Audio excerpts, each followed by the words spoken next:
दोस्तों आज की इस वीडियो के अंदर हम आप सभी के साथ में अपनी क्लास 7 साइंस सब्जेक्ट के चैप्टर नंबर 7 के पार्ट 2 को डिस्कस करेंगे। और अगर आपने अभी तक पार्ट 1 की वीडियो को नहीं देखा तो सबसे पहले जाओ आप उसको जाके समझो फिर यहाँ पे आना। तो यार पार्ट 1 के अंदर हमने समझा था हमारे वेदर को, और आज समझने वाले हैं हम हमारे क्लाइमेट को और जानेंगे कि जो आपके अलग अलग एनिमल्स रहते हैं वो कैसे अडेप्ट कर पाते हैं आपके क्लाइमेट और वेदर के साथ में। ठीक है, तो चलो फटाफट से स्टार्ट करते हैं हमारे क्लाइमेट टॉपिक से। तो यहाँ पे कहते हैं meteorologist record the weather every day. The record of the weather have been preserved for the past several decades.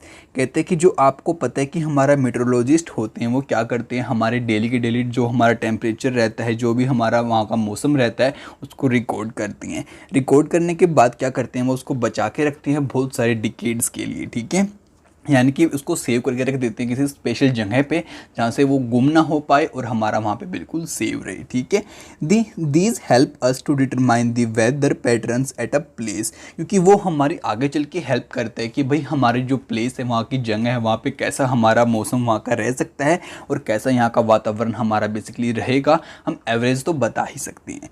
The average weather patterns take over a long time says 25 years is called the climate of a place.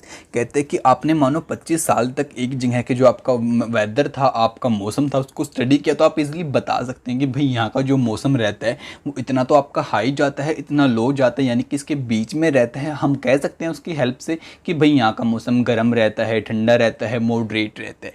तो यार यही आपका help करता है आपकी climate को बताने में। और जो आपका क्लाइमेट बेसिकली रहता है वो आपका छोटा सा नहीं रहता, जैसे कि हमने स्टडी किया था कि जो आपका वेदर है वो हम डे टू डे के बेस पे डिफाइन करते हैं। तो ऐसे ही जो आपका क्लाइमेट है उसको हम बहुत लंबे टाइम तक स्टडी करते हैं, फिर बताते हैं कि भाई यहाँ का जो आपका वातावरण है वो कैसा रहता है। ठीक है, if we find that the temperature at a place is high most of the time then we say that the climate of that place is hot.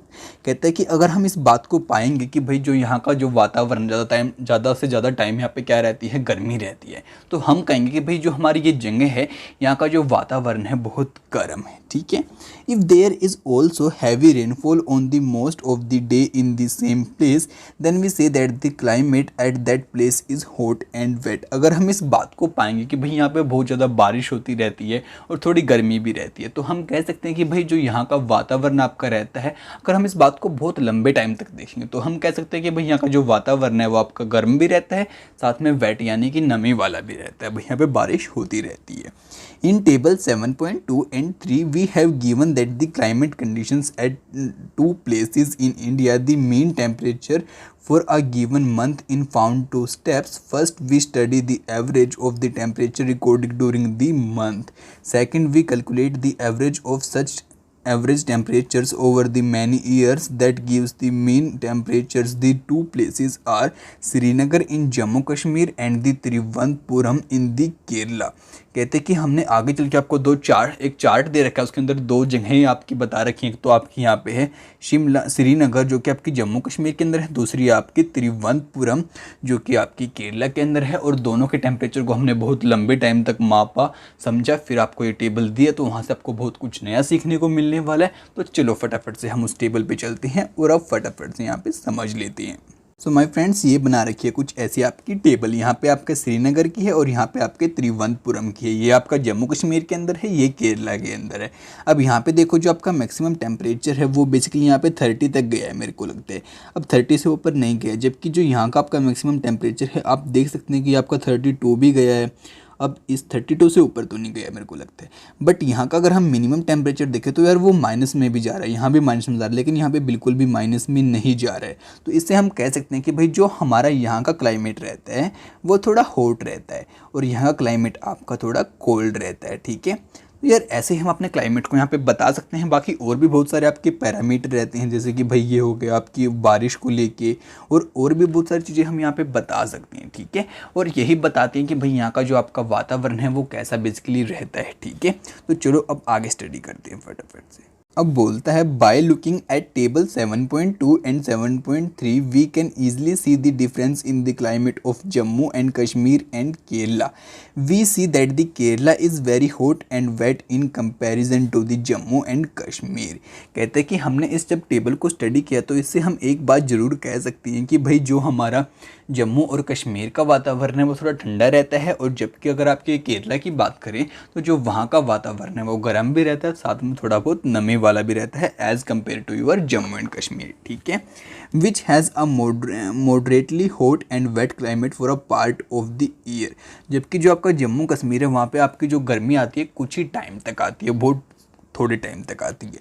आगे कहता है similarly data for the western region of the India for example Rajasthan will show that the temperature is high during the most part of the year. और ऐसे ही जो अगर हम data की बात करें आपके राजस्थान एरिया की, हमारे इंडिया की, जो कि आपका बेसिकली आपको पता है कि इस वाले पार्ट के अंदर यहाँ पे रहता है, तो वहाँ पे क्या रहता है आपका जो वहाँ का भी जो आपका टेम्परेचर है बहुत थोड़ा गर्म रहता है ज़्यादातर आपके, जो अगर पूरे साल की अगर हम बात करें तो।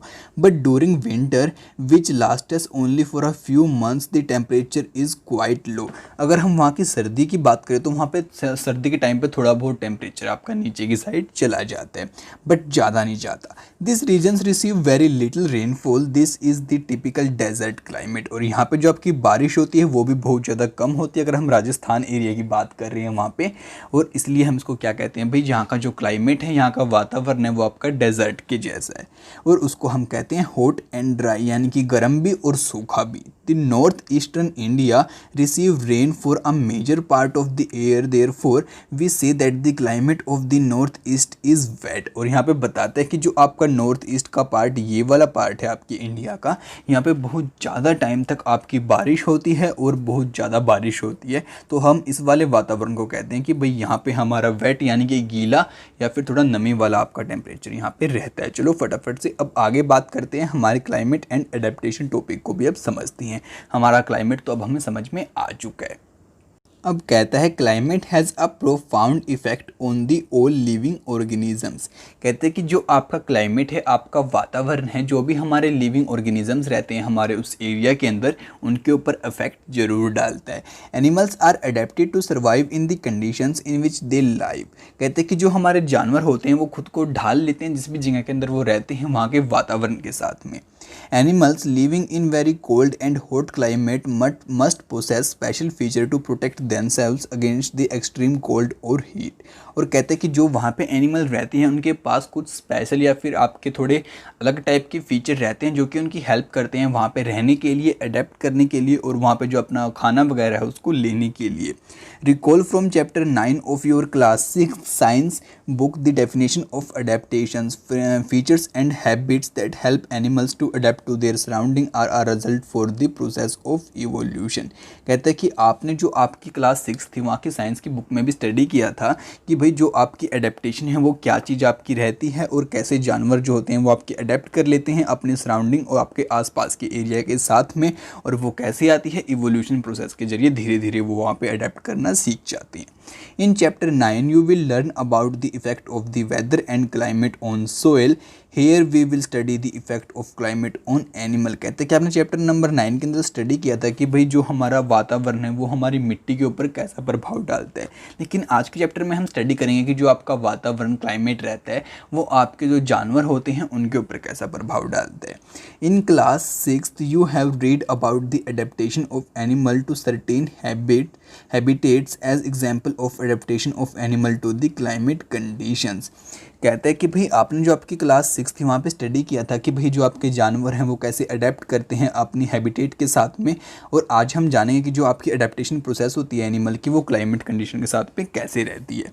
We discuss only animals living in the polar region and the tropical rain forest. कहता है आज हम सिर्फ दो ही टाइप के आपके एनिमल्स को स्टडी करेंगे और दो ही टाइप के आपके क्लाइमेट्स को यहाँ पे स्टडी करेंगे कि भाई इनके साथ में आपके कौन से जानवर रहते हैं। एक तो हम पोलर रीजन की बात करेंगे, एक करेंगे हम ट्रॉपिकल रेन फॉरेस्ट की। As the name suggests, the polar regions are situated near the poles, that is the North Pole and the South Pole।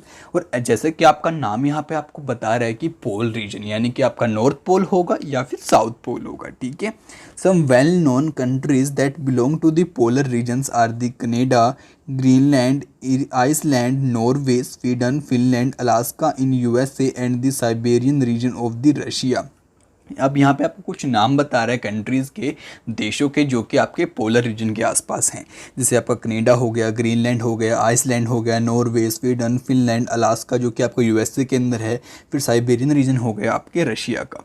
Example of some countries where the tropical rain forest are found are, कहता है कि जो आपके tropical rain forest है अब वो कहाँ पे पाते हैं, उन कंट्रीज़ के भी नेम आपको यहाँ पे बता देते हैं।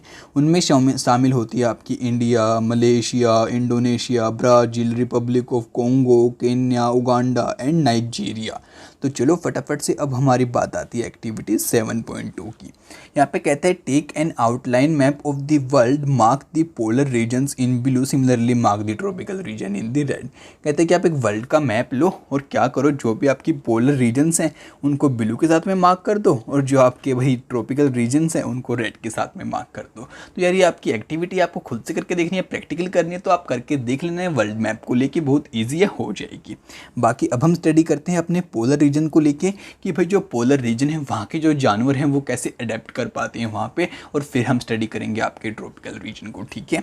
तो यहाँ पे कहते हैं the polar region present an extreme climate, these regions are covered with snow and it is very cold for the most part of the year। कहते हैं कि जो आपका पोलर रीजन रहता है ना, यहाँ का जो आपका टेम्परेचर रहता है, आपका जो वातावरण रहता है, जो मौसम रहता है, बहुत ज़्यादा ठंडा रहता है और बहुत ज़्यादा टाइम तक आपका ये बर्फ़ से ढका हुआ रहता है। For 6 months the sun does not set at the poles while for the 6 months the sun does not rise। कहते हैं कि भाई यहाँ पे एक खास बात और रहती है कि भाई 6 महीनों तक आपका सूरज डूबता ही नहीं और 6 महीनों तक आपका सूरज निकलता ही नहीं। In winter the temperature can be as low as -37 degree Celsius, animal living there are adapt to the severe conditions. कहते हैं कि भाई जो जब यहाँ पे आपका सर्दियों का सीज़न रहता है तो आपका जो वातावरण है, टेम्परेचर है, वो आपका -37 डिग्री सेल्सियस तक भी चला जाता है, और जो यहाँ के लिविंग ऑर्गेनिजम्स हैं तब भी यहाँ पे क्या कर जाते हैं, अडेप्ट कर जाती हैं। Let us see how they are adapt by considering the example of the polar bear and the penguins. तो चलो फटाफट से इस बात को जानते हैं कि भाई जो यहाँ के एनिमल्स हैं वो कैसे अडेप्ट कर पाते हैं। अब हम एग्जाम्पल लेंगे आपके पोलर बियर का और साथ में लेंगे हम एग्जाम्पल आपके पेंगुइन्स का, ठीक है। तो सबसे पहले बात करते हैं हम पोलर बियर्स की।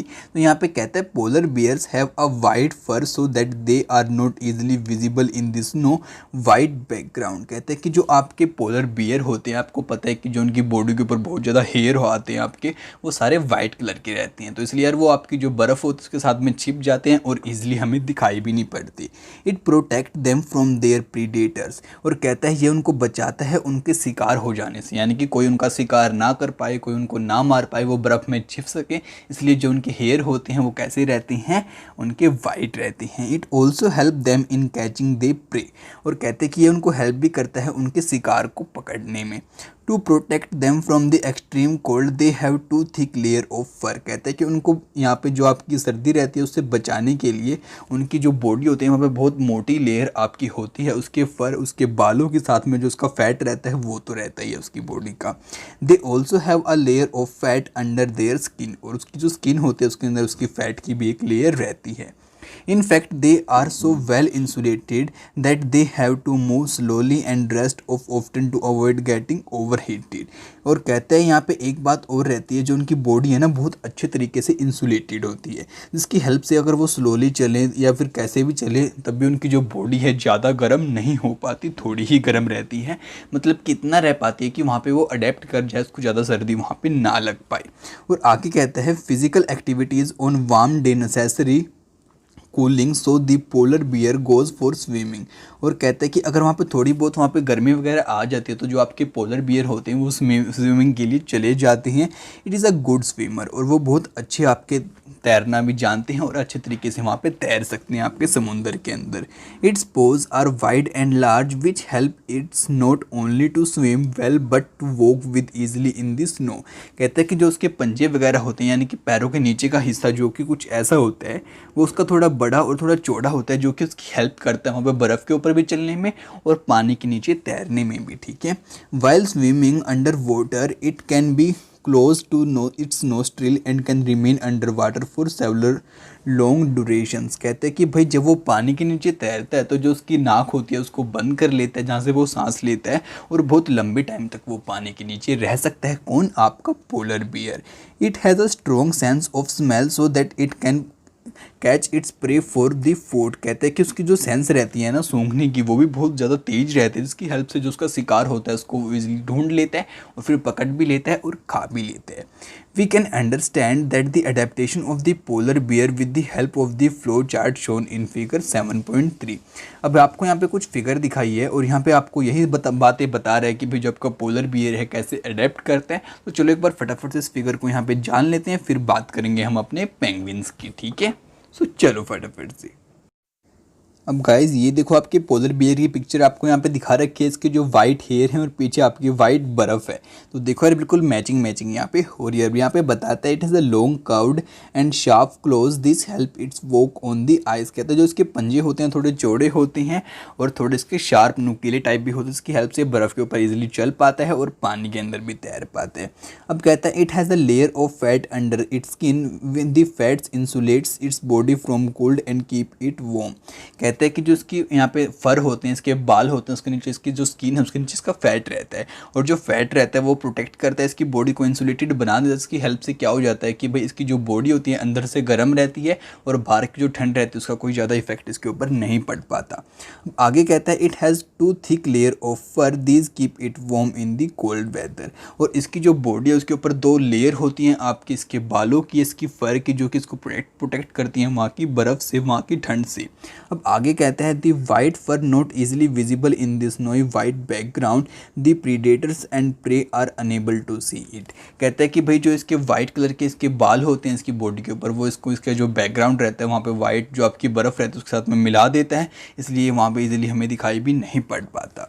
It has a very strong sense of smell. और जो इसकी सूंघने की शक्ति रहती है बहुत ज़्यादा तेज रहती है। It help the bear to locate and catch it prey. और जो इसकी हेल्प करती है इसके शिकार को वहाँ पे पकड़ने में। तो चलो फटाफट से अब बात करते हैं हमारे पेंगुइन्स को लेके। यार अब बात आती है हमारे पेंगुइन्स को लेके। तो यहाँ पे कहते हैं another well known animal living in the polar region is the penguin. तो भाई जिस जानवर को हम जानते हैं हमारे पोलर बियर के बाद में वो आता है आपका पेंगुइन, जो कि आपके रहता है पोलर रीजन के अंदर। अब इसी के साथ कहता है it is also white and merges well with the white background. कहते हैं कि ये भी आपका वाइट कलर का होता है और ऊपर से थोड़ा ब्लैक लेयर होती है, बाकी ये भी जो आपको वहाँ पे बर्फ़ का वाइट बैकग्राउंड रहता है उसके साथ में आपका मर्ज हो जाता है, घुल मिल जाता है। It also has a thick skin and a lot of fat to protect it from cold. जो कहता है इसकी जो चमड़ी होती है वो भी थोड़ी मोटी होती है, इसका बहुत सारा फैट होता है इसकी बॉडी के अंदर जो इसको प्रोटेक्ट करता है वहाँ पे ठंड लगने से। ठीक है, you may have seen picture of penguins huddle together. कहते हैं कि आपने ऐसी पिक्चर्स जरूर देखी होंगी जहाँ पे जो आपके पेंगुइन्स हैं एक दूसरे के साथ में वहाँ पे घूम रही होती हैं। This they do keep warm. वो इसलिए इस चीज़ को करते हैं क्योंकि इससे वो क्या रह पाते हैं, गर्म रह पाते हैं। Recall how warm you feel when you are in a hole full of people.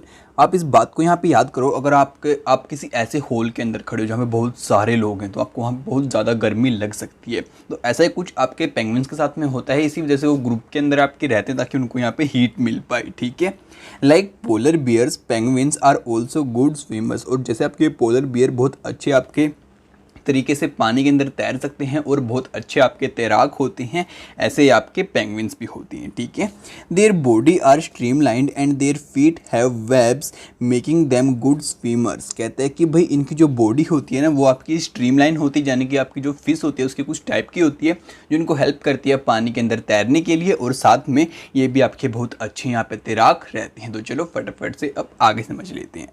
और बाकी यार दोस्तों आपको यहाँ पे इस पिक्चर के अंदर दिखाता भी है कि जो आपके पेंगुइन्स रहते हैं उनके बेसिकली आपके कैसे पैर होते हैं। ठीक है, अब कहता है another animals living in the polar regions are many type of fishes, musk, oxen, reindeers, foxes, seals, whales and the birds. कहता है और भी बहुत सारे जानवर आपके ऐसे रहते हैं जो कि आपके पोलर रीजन के अंदर रहते हैं। उनमें आते हैं आपके मस्क, ऑक्सीन्स, फिर रेनडियर्स, फिर फॉक्सीज, सील्स, वेल्स एंड बर्ड्स और भी बहुत सारे एनिमल आपको वहाँ पे देखने को मिल जाती हैं। It is to be noted that the while fish can remain under cold water for long, birds must remain warm to survive. कहते हैं कि अगर हम आपकी मछलियों की बात करें वो तो आपके ठंडे पानी में बहुत ज़्यादा टाइम तक रह सकती हैं, लेकिन जो आपकी बर्ड्स होती हैं उनको अपने आप को गर्म रखने की ज़रूरत होती है ज़िंदा रहने के लिए. They migrate to the warmer regions when winter sets in. They come back after the winter is over. तो यार जो आपकी बर्ड्स रहती हैं वो क्या करते हैं, जब वहाँ पे बहुत ज़्यादा सर्दी हो जाती है तो वहाँ से माइग्रेट करके किसी और एरिया के अंदर चली जाती हैं जहाँ पे थोड़ी गर्मी रहती है वहाँ के कंपैरेटिव में. और जैसे ही वहाँ पे अगेन से आपके गर्मी का सीज़न आ जाता है तो फटाफट से वहाँ पे अगेन से वो बर्ड्स आपकी आ जाती हैं. You know probably that India is one of the destination of many of this birds. तो आपको इस बात का भी यहाँ पे ज़रूर पता हुआ कि जो हमारा इंडिया है यहाँ पे भी बहुत सारी ऐसी बर्ड्स आती हैं बहुत दूर दूर से चल के. You must have seen or heard about the Siberian carne that comes from the Siberia to place like the Bharatpur in Rajasthan and Sultanpur in Haryana. कहते हैं कि आपने ज़रूर सुना होगा कि जो आपकी साइबेरियन क्रेने नाम की बर्ड्स होती हैं वो यहाँ पे हमारे इंडिया के अंदर आती हैं. और कहाँ पे आती हैं, आपके भरतपुर राजस्थान के अंदर, साथ में जो सुल्तानपुर आपका हरियाणा के अंदर है वहाँ पे. And some wetlands of north east and the some other part of the India. और कुछ आपके नॉर्थ ईस्ट के जो वेटलैंड्स रहते हैं वहाँ पे आती हैं और कुछ आपके दूसरे पार्ट्स में भी आती हैं आपके इंडिया के. तो चलो फटाफट से अब आगे चलते हैं. बाकी उन बर्ड्स की आपको यहाँ पे पिक्चर भी दिखा रखी है, आप यहाँ पे इजीली उनको स्पॉट कर सकती हैं और देख सकती हैं. अब आगे यहाँ पे पहेली आप सभी को कहती है, do fishes and butterfly also migrate like birds. कहती है कि जैसे आपके यहाँ पे बर्ड्स जब वहाँ पे आपकी सर्दी आ जाती है, बहुत ज़्यादा ठंड हो जाती है तो वो माइग्रेट कर जाती हैं, ऐसे जो आपकी मछलियाँ होती हैं, तितलियाँ होती हैं, क्या वो भी माइग्रेट करती हैं या नहीं करती हैं. तो आप इस बात को सोचो. तो अब यहाँ पे आपको फैक्ट बताएगा डू यू नो के अंदर, जो फटाफट से चलो इस फैक्ट को भी यहाँ पे जानते हैं. अब कहता है some migratory birds travel as much as 15,000 to escape the extreme climatic conditions at home. कहते हैं कि जो आपकी बहुत सारी बर्ड्स तो यार 15,000 किलोमीटर से भी ज़्यादा लंबी आपकी दूरी तय करती हैं उस क्लाइमेट से बचने के लिए. Generally, they fly high where the wind's flow is helpful and the cold conditions allow them to disperse the heat generated by their flight muscles. और कहते हैं कि ये बहुत ऊंचाई पर इस वजह से आपकी फ्लाई करती हैं जो कि इनको हेल्प करती है. क्या क्या हेल्प करती है, तो जो वहाँ पे ऊंचाई के ऊपर हवा होती है वो इनकी हेल्प करती है वहाँ पे पहुँचने में जहाँ पे ये जाना चाहती हैं. और दूसरी वहाँ पे जो इनकी अगर मसल्स गर्म हो जाते हैं तो उनको ठंडा करने में भी वही जो हवाएं होती हैं थोड़ी ठंडी रहती हैं वो इनकी उस चीज़ में भी हेल्प करती हैं. But how this birds travel to the same place year after year is still a mystery. कहते हैं कि हमें इस बात का तो पता है कि ये कैसे ट्रैवल करते हैं, लेकिन हमें ये नहीं पता कि भाई कुछ टाइम के बाद ये वहाँ से अपने घर पे वापस कैसे पहुँच जाती हैं. आखिर इनको अपने घर का रास्ता कैसे याद रहता है, ये आज तक आपका एक रहस्य बन के रहा हुआ है और इसके ऊपर जो हमारे साइंटिस्ट हैं उनका काम चल रहा है. It seems that these birds have built-in sense of directions and know in which directions to travel. और कहते हैं कि भाई इन बर्ड्स के अंदर माना जाता है ऐसी कोई शक्ति होती है जिसकी वजह से इनको पता चल जाता है उस सेंस की हेल्प से कि भाई हमारा कौन सी डायरेक्शन के अंदर हमारा घर है और कहाँ पे हमें जाना है. Some birds probably use landmarks to guide them. और कुछ बर्ड्स क्या होती हैं आपके लैंडमार्क्स का यूज़ करती हैं अपने आप को गाइड करने के लिए. Many birds may be guided by the sun during the day and star at the night. और इस बात को भी मानते हैं कि भाई जो ये बर्ड्स रहती हैं ना इनको आपका दिन में तो सन गाइड करता है और शाम को आपके जो स्टार्स निकलते हैं वो गाइड करते हैं. There is some evidence that birds may use the magnetic field of the earth to find directions. और ऐसा भी माना जाता है कि जो आपकी ये बर्ड्स होती हैं हमारी अर्थ की मैग्नेटिक फील्ड का यूज़ करती हैं अपनी डायरेक्शन को ढूंढने के लिए. And it is not only birds that migrate. Mammals, many type of fish and insect are also known to be migrate seasonally in search of more hospitable climate. और यहाँ पे कहते हैं कि ऐसा ही हम नहीं मानते कि सिर्फ आपकी बर्ड्स माइग्रेट करती हैं, जबकि जो आपकी फ़िश होती हैं और भी बहुत सारे इंसेक्ट रहते हैं तो वो भी माइग्रेट करती हैं. तो यहाँ पे जो पहेली का आंसर होगा वो हुआ यस, क्योंकि यार ये भी आपके माइग्रेट करते हैं अपने जो हॉस्पिटल क्लाइमेट को ढूंढने के लिए. तो यार अब बात आती है हमारे ट्रॉपिकल रेन फॉरेस्ट की. अब हमने स्टडी किया था हमारे पोलर रीजन के एरिया को, ठीक है. तो अब इसकी बात करते हैं. तो यहाँ पे कहता है the tropical reason has generally a hot climate because of its location around the equator. कहते हैं कि जो आपका यहाँ का वातावरण रहता है वो थोड़ा गर्म रहता है क्योंकि यहाँ पे क्या है आपका इक्वेटर है. और आपको इस बात का पता है कि जो आपका सन है सबसे ज़्यादा जो उसकी रेज आती हैं वो कहाँ पे आती हैं आपके इक्वेटर पे आती है, ठीक है. Even in the coldest month of the temperature is generally higher than about the 15 degree Celsius. और कहते हैं कि यहाँ पे जो आपका ठंडा मौसम भी रहता है ना, वहाँ पे भी आपका तापमान कहाँ तक जाता है, 15 डिग्री सेल्सियस तक ही जा पाता है, बिल्कुल कम से कम ठंडा आपका, ठीक है। और during hot summers the temperatures में क्रॉस 40 डिग्री सेल्सियस। और जब आपकी गर्मियाँ आ जाती हैं ना, तो आपका टेम्परेचर 40 डिग्री सेल्सियस को भी पार कर जाता है। Days and night are almost equal in length throughout the year. और कहते हैं कि यहाँ पे आपके जो दिन और रात रहते हैं वो आपके ऑलमोस्ट इक्वल से ही रहते हैं आपके पूरे के पूरे साल, ठीक है।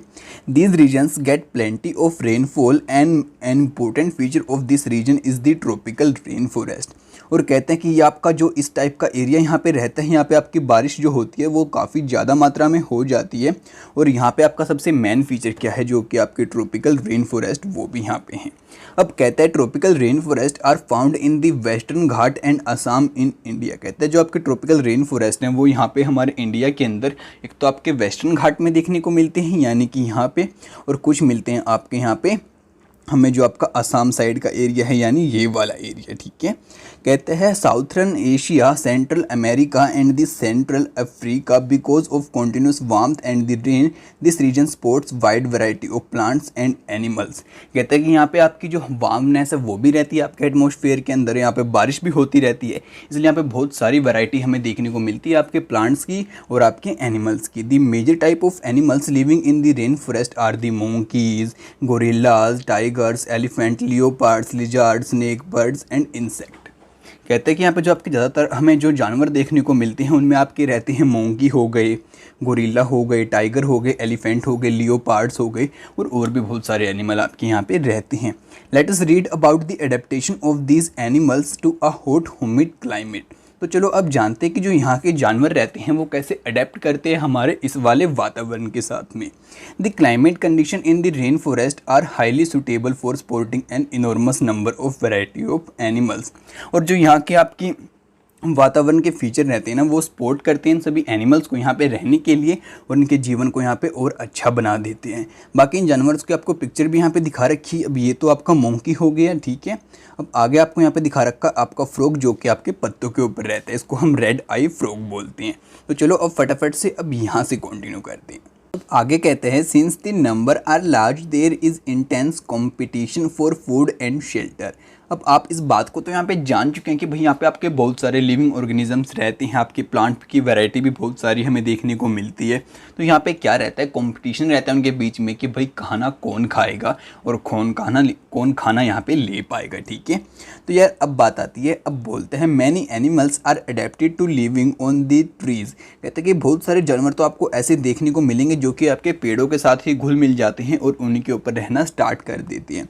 जैसे कि आपका रेड आई फ्रॉग यहाँ पे आपको दिखा रखा है, देखो कितना ग्रीन है आपको और बिल्कुल इस पत्ते से घुल मिल यहाँ पे जा चुका है। Has developed sticky pads on its fish to help it climb trees on which its lives. कहते हैं कि भाई जो इसके पैर होते हैं वो कुछ इस टाइप से ये बना लेता है जिसकी हेल्प से पेड़ों के ऊपर रहने की इसको आदत हो जाती है और पेड़ों के ऊपर इजिली चढ़ जाता है और उन्हीं के ऊपर ये रहता है। To help them live on the trees, monkey have long tails for grasping branches। और कहते हैं कि जो आपके बंदर हैं वो भी आपको पता है कि आपके पेड़ों के ऊपर रहते हैं, तो वो भी ऐसे ही रह पाते हैं। आपको उनकी अगर पूंछ वगैरह देखी हो, जो उनकी पीछे टेल होती है वो थोड़ी आपकी मुड़ी हुई होती है, जो उनको हेल्प करती है यहाँ पे जो टहनियाँ रहती हैं उनको पकड़ने में, ठीक है। Their hands and feet are such that they can easily hold on to the branches। और जो उनके हाथ होते हैं, पैर होते हैं, वो कुछ इस टाइप के उनके होते हैं जिससे कि वो जो टहनियाँ होती हैं उनको इजीली पकड़ लेते हैं, इजीली पेड़ों के ऊपर चढ़ जाती हैं। As there is competition for food, some animals are adapted to get food not easily reachable। कहते हैं कि भाई यहाँ पे आपको ये तो पता है कि आपका कंपटीशन रहता है फूड के अंदर, तो जो आपके कुछ एनिमल्स हैं वो अपने आप को इस तरीके से अडेप्ट कर लेते हैं कि भाई उनको खाना सा अच्छे से और जल्दी मिल जाता है, और कुछ ऐसे अडेप्ट करते हैं कि उनको खाना जल्दी से नहीं मिल पाता। A striking example is that of the bird toucan, which possess a long large beak. This help a toucan to reach the fruits on branches which are otherwise too weak to support its weight। अब यहाँ पे आपको बताते हैं कि जो आपका टोकान bird रहती है वो है आपकी ये वाली बर्ड। आप इस बर्ड को ध्यान से देखो, अब इसका वेट थोड़ा ज़्यादा होता है जो कि टहनियाँ नहीं सह सकती, लेकिन जो इसकी चोंच होती है थोड़ी बहुत ज़्यादा लंबी होती है, जो कि वहाँ पे दूर बैठे बैठे वो क्या कर सकता है, पेड़ों से फ्रूट तोड़ के खा सकता है। ठीक है, अब आगे कहते हैं many tropical animals have sensitive hearing sharp eyesight the skin and the skin colour which help them to camouflage by the blending with the surrounding. अब कहते हैं कि जो आपके बहुत सारे टॉपिकल एनिमल्स रहते हैं उनकी जो सेंसिटिविटी रहती है सुनने की वो थोड़ी तेज़ रहती है, साथ में जो उनकी आई साइड रहती है वो भी थोड़ी तेज़ रहती है, जो उनकी स्किन होती है वो थोड़ी पतली रहती है, और जो उनकी स्किन का कलर इस टाइप से होता है जिससे कि जो उनके आसपास की सराउंडिंग रहती है वहाँ पे मैच कर जाती हैं। जैसे अब अपने रेड आई फ्रॉग को देखिए, वो बिल्कुल पत्ते के साथ में मैच हो रहा है। ठीक है, this is to protect them from the predators, और ये इनको हेल्प करता है इनके शिकारियों से बचने में। For example big cats lions and tigers have thick skins and the sensitive hearing. जैसे कि अगर हम बात करें जो आपके चीते वगैरह होते हैं, शेर होती हैं, वो कैसे आपके यहाँ पे होते हैं, उनकी जो स्किन होती है आपको पता है थोड़ी यहाँ पे मोटी रहती है, और जो उनकी सुनने की शक्ति रहती है बहुत तेज रहती है। The lion tailed macaque also called the beard ape lives in the rain forest of the Western Ghats. कहते हैं कि जो आपके लोयन के जैसे पूंछ रखने वाले आपके बंदर होते हैं वो आपके यहाँ पे कहाँ होते हैं, आपके वेस्टर्न घाट के जो रेन फॉरेस्ट हैं वहाँ पे, और उनको आपको यहाँ पे दिखा रखा है वो ये है आपके लोयन टेल वाले जो मोंगी हैं। अब इसको इसका नाम यहाँ पे कुछ अजीबोगरीन मैकवे के नाम से दे रखा है। ठीक है, अब आगे कहता है it's most outstanding feature is the silver white मैने। कहते हैं उसका सबसे अच्छा फीचर है ना वो यही है कि इसके पास क्या है, सिल्वर वाइट आपकी मैनी है, which surrounds the hair from its cheeks down to its chin. It is good climber and spent a major part of its life on the trees। और कहते हैं कि जो आपके इस टाइप के जानवर हैं सबसे ज़्यादा अपनी जिंदगी का टाइम पेड़ों के ऊपर ही गुजार देती हैं। और अगर आपको इनके यहाँ पे हेयर की बात बताए तो देखो कितनी वाइट वाइट है, बिल्कुल आपके लोयन की तरह। ठीक है, हम आगे बात करते हैं, और आगे आप सभी को कहता है it feeds mainly on fruits, it also eat seeds young leaves stems flowers and birds. This beard ape also search for insect under the bark of the trees. कहते हैं कि आपके फ्रूट्स वगैरह खाती हैं, जो बर्ड्स होती हैं आपके ट्रीज़ के ऊपर उनको खाती हैं, और भी बहुत सारे आपको उनके पेड़ों से खाने का सामान मिल जाता है उसको ये खा लेती हैं। ठीक है, और जो पेड़ों के ऊपर आपके इंसेक्ट रहते हैं उनको भी खा लेती हैं। Since it is able to get sufficient food on the trees, it rarely come down on the ground। कहते हैं कि इनको क्या होता है कि भाई पेड़ों से ही सफिशिएंट फूड मिल जाता है तो ये ग्राउंड के ऊपर बहुत कम आते हैं। ठीक है, अब बात कर रहा था आपके इन वाले मोंकीज टाइप जो आपके जानवर दिखते हैं इसकी। ठीक है, तो चलो अब आगे बात करते हैं, और आगे कहते हैं another well known animals of Indian tropical rain forest is the elephant. कहते हैं कि जिसको सबसे ज़्यादा हम जानते हैं वो है आपका जानवर एलिफेंट, आपका हाथी। It has adapted to the conditions of the rainforest in many remarkable ways। और कहते हैं कि जो आपकी रेन फॉरेस्ट होते हैं उनके साथ में बहुत अच्छे तरीके से आपका ये जानवर अडेप्ट हो जाते हैं। Look at its trunk, it use its nose as because of which it has a strong sense of smell. कहते हैं कि जो आपने देखा होगा इसकी बहुत लंबी सूंड रहती है जो कि इसकी नोज़ है, बेसिकली उसकी काम क्या करती है, स्मेल का काम करती है, जो उसकी सूंघने की शक्ति होती है बहुत ज़्यादा अच्छी रहती है। ठीक, the trunk is also use by for picking up foods, और वो इसके यहाँ पे फूड को पिक करने में, फूड को उठाने में भी इसकी हेल्प करती है। Moreover its trunk are modified teeth, और कहते हैं इसकी जो सूंड होती है उसके साथ में इसके दो लंबे लंबे दांत भी होते हैं, आपने देखे होंगे। ठीक है, they can tear the bark of the trees that elephants love to eat. वो किस में हेल्प करते हैं कि भाई जो पेड़ों की बहुत लंबी थोड़ी बार्क रहती है, आपकी बार्क रहती है, यानी जिसको ये एलिफेंट खाना पसंद करते हैं, जो कि आपके पेड़ों का बेसिकली तना रहता है थोड़ा मोटे वाला, जिसको ये खाना पसंद करते हैं उसको तोड़ने में ये दांत क्या करते हैं, इसकी हेल्प करते हैं। ठीक है, so the elephant is able to handle the competition for food, able to handle competition for food rather well. और कहते हैं कि इसी वजह से जो आपका एलिफेंट है वो भी यहाँ पे जो कॉम्पिटिशन रहता है उसको हैंडल कर पाता है और जीत भी पाता है। Large ears of elephant help it to hear even very soft sound. और कहते हैं कि जो इसके बड़े बड़े कान रहते हैं वो इसकी बहुत ज़्यादा हेल्प करते हैं बहुत छोटी छोटी आवाज़ को भी सुनने में। They also help to the elephant to keep cool in the hot and humid climate for the rain forest.